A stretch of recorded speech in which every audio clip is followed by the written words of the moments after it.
This video is on Parliament's second function, which is representation. And when we consider representation, we often think of the people. That is more applicable to the House of Commons than the unelected House of Lords.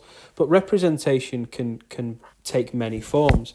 It is one's constituents, the voters of the country as a whole. It could be to one's party or to special interest groups that an MP may belong to. So there are lots of different influences on an individual MP and how they decide where their loyalties lie in the House of Commons and to a lesser extent the House of Lords.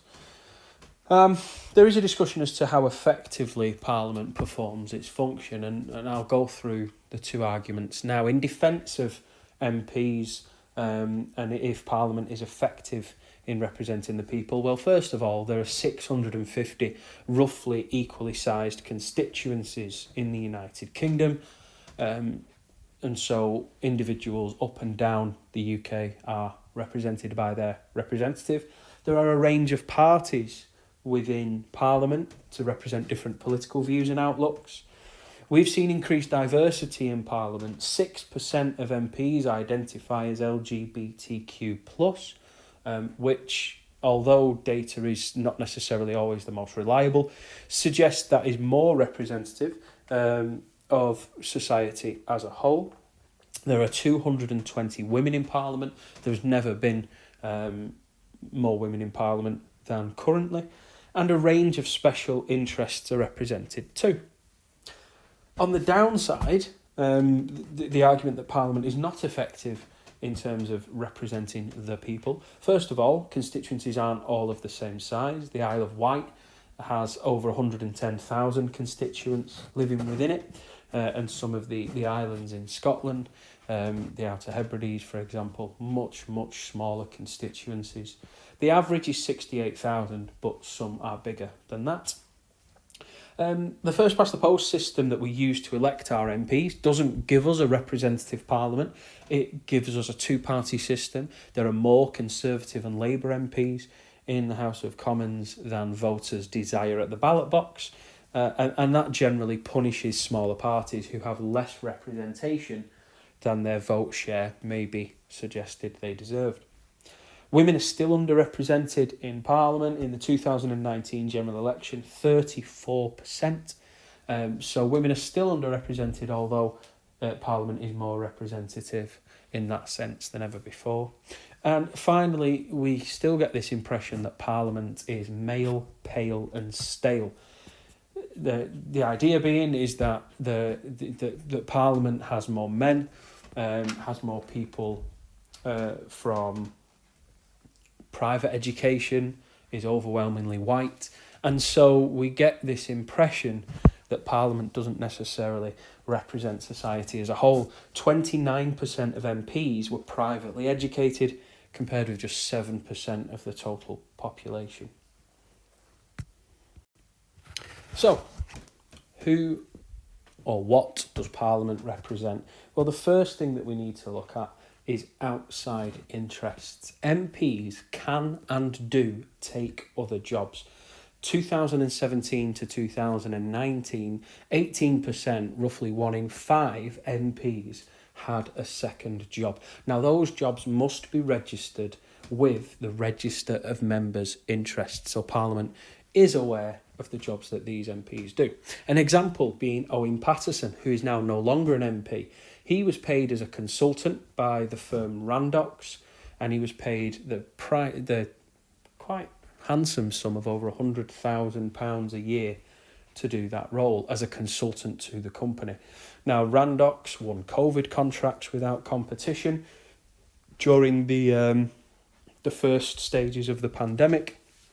The government said that there was no link between Paterson's work and that group receiving those contracts, but Owen Paterson was found to be conducting that role as a consultant in parliamentary time.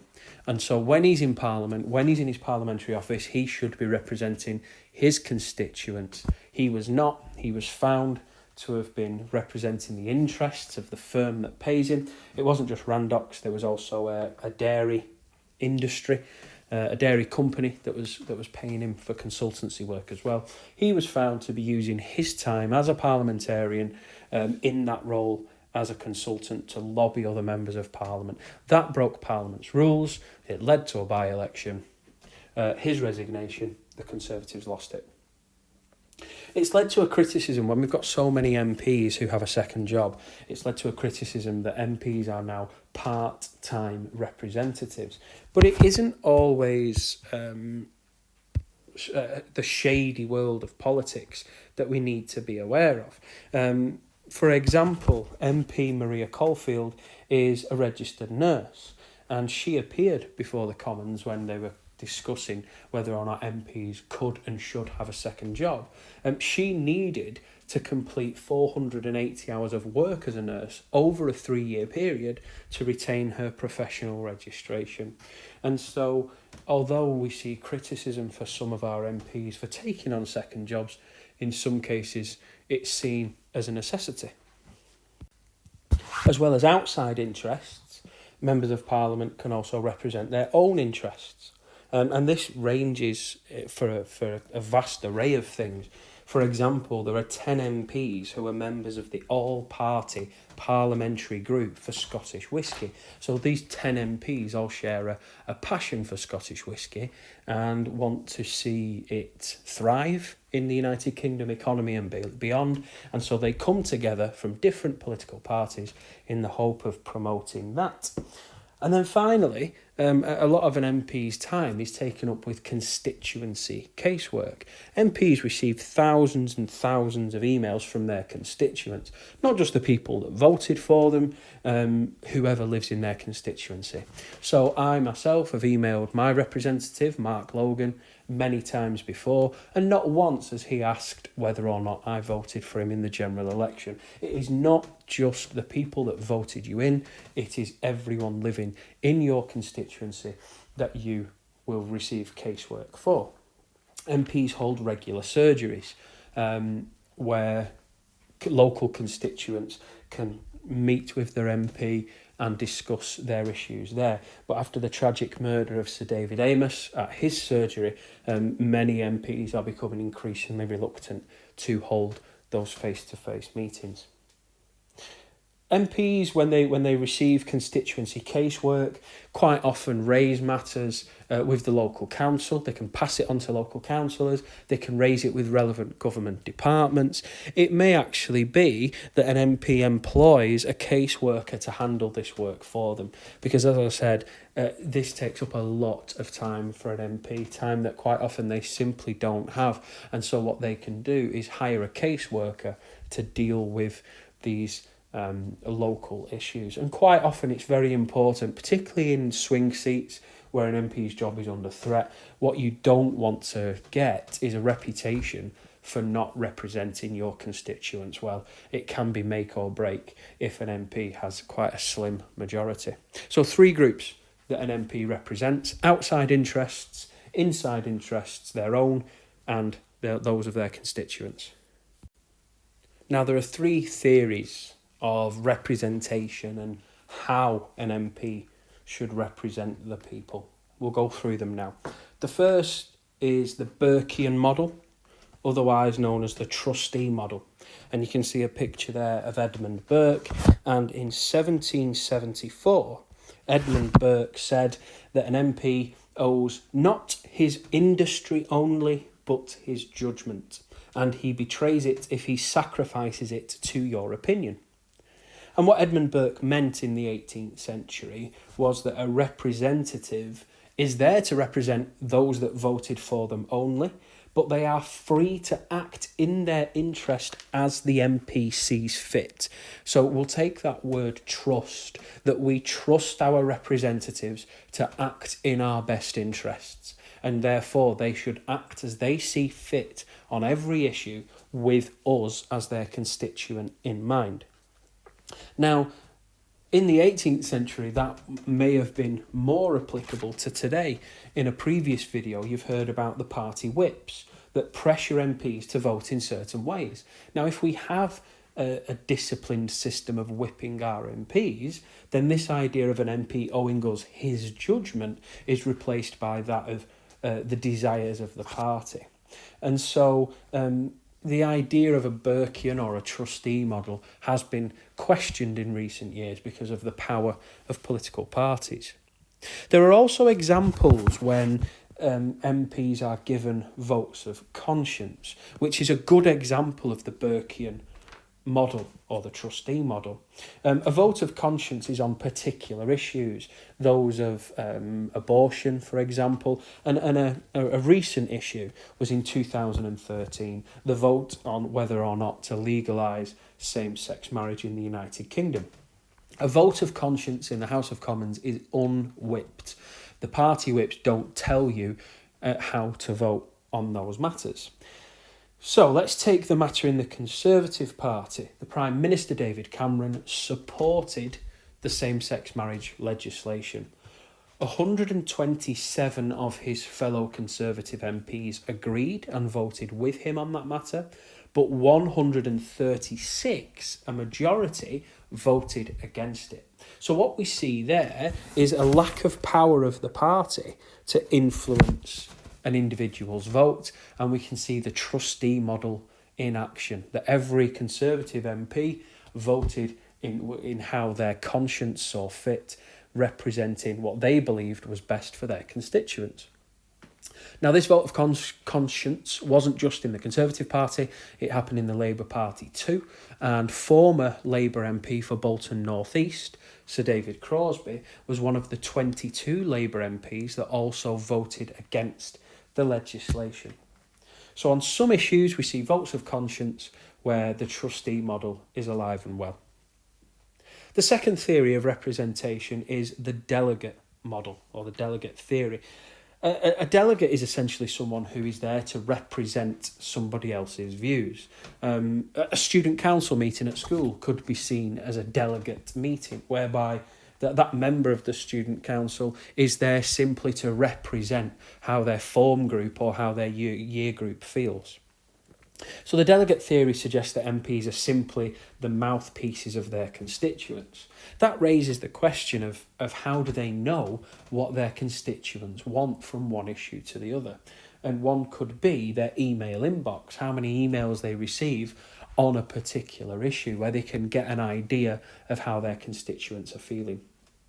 In 2016, Zac Goldsmith resigned as a Conservative MP for Richmond Park. In 2015, he promised his constituents he would resign if a Conservative government was elected and supported a third runway at Heathrow. So, when the government said that it was going to move forwards with that third runway, Zac Goldsmith resigned. It led to a by-election and he stood as an independent. He lost to the Liberal Democrat candidate. Now, on the surface, you might say, OK, well, in this case, it's not the delegate theory because the constituents didn't reward him for his loyalty to those voters. The problem that we have is that what happens between 2015 and 2016. This by-election in Richmond Park was the first by-election after the EU referendum, and the Liberal Democrat candidate defeated Zac Goldsmith because Richmond Park was a strong Remain constituency, and so they elected an MP on a Remain platform as a protest vote against Brexit. In 2017, a Remain supporting Liberal Democrat Stephen Lloyd, you can see him below Zac Goldsmith, he has the red tie on, he voted in favour of Brexit legislation. So in 2017, as a Liberal Democrat, he was elected to the Leave constituency of Eastbourne on the south coast. Now, his party was pro-EU, didn't want to leave, but he said that he would vote in favour of Brexit legislation because that's what his voters wanted. He lost the Liberal Democrat whip and eventually lost his seat in the 2019 election. So these examples suggest that when our MPs try to act as delegates, they don't always necessarily get rewarded for their loyalty to their constituents at the next election. And finally, the mandate theory. The mandate theory is that MPs are there to carry out the policies that a party has set out in their election manifesto, and they have a duty to be loyal to the party. So, for example, in 2019, Frank Field left the Labour Party and stood initially as an independent candidate in his seat of Birkenhead. He did later form the Birkenhead Social Justice Party. Now, there are two reasons why Frank Field left the Labour Party. He was, first of all, voting against the party in the event of a no-deal Brexit. Labour was trying to support legislation to prevent a no-deal Brexit from ever happening. Frank Field did not vote with his party on that issue, and that caused some tension. But also Frank Field resigned at a time when there was an investigation into anti-Semitism in the Labour Party, and he said that he felt that the racism in the party meant that he was no longer comfortable standing as a Labour MP. So what we could say when it comes to Frank Field, particularly on this issue of the Brexit legislation, rather than the anti-Semitism scandal in the party, when we take the fact that he wasn't carrying out his mandate, he left the party and he lost the election in Birkenhead. Frank Field is now in the House of Lords. That shows that Frank Field didn't go with the mandate he got from his voters, which was to implement the Labour Party platform, and he was punished at the ballot box. Then we've also got the example of Anne Milton, who was a former Conservative for Guildford. She had the whip removed when she opposed a no-deal Brexit, and when she stood as an independent in the 2019 general election, she lost her seat too. And again, that is almost suggesting that when an MP doesn't toe the party line, voters don't like it. All right, so this video is a little bit shorter than the previous ones, but let's recap what we've gone through in this video, the function of representation. So Parliament is said to be representative of the people, whatever that might mean, and there is an expectation that the Commons does this more effectively than the Lords because the Commons is directly elected. There's a discussion earlier in this video about whether or not Parliament effectively represents the will and the desire of the people. MPs are also influenced by outside interests, particularly those with extra jobs, like Owen Paterson and the scandal surrounding his work as a consultant for Randox in particular. Their own interests, we talked about the all-party parliamentary group for Scotch whisky.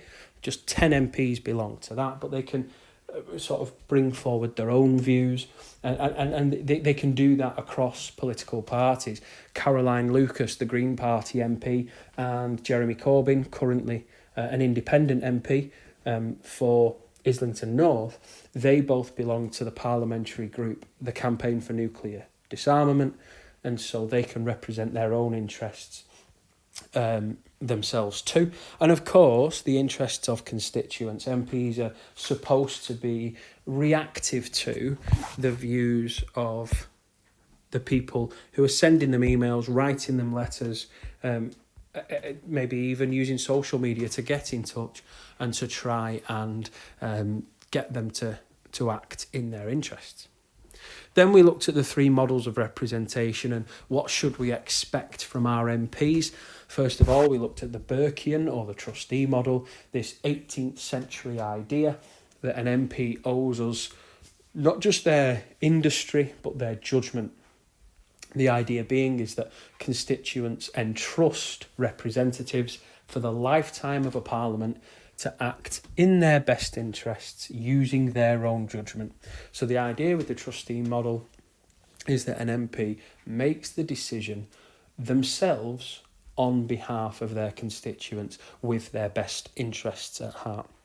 The second model that we looked at was the delegate theory, the idea that an MP should parrot and reflect the views of their constituents. That can be quite hard to do because not all constituents will want the same thing, but also it's hard to gauge exactly what constituents want.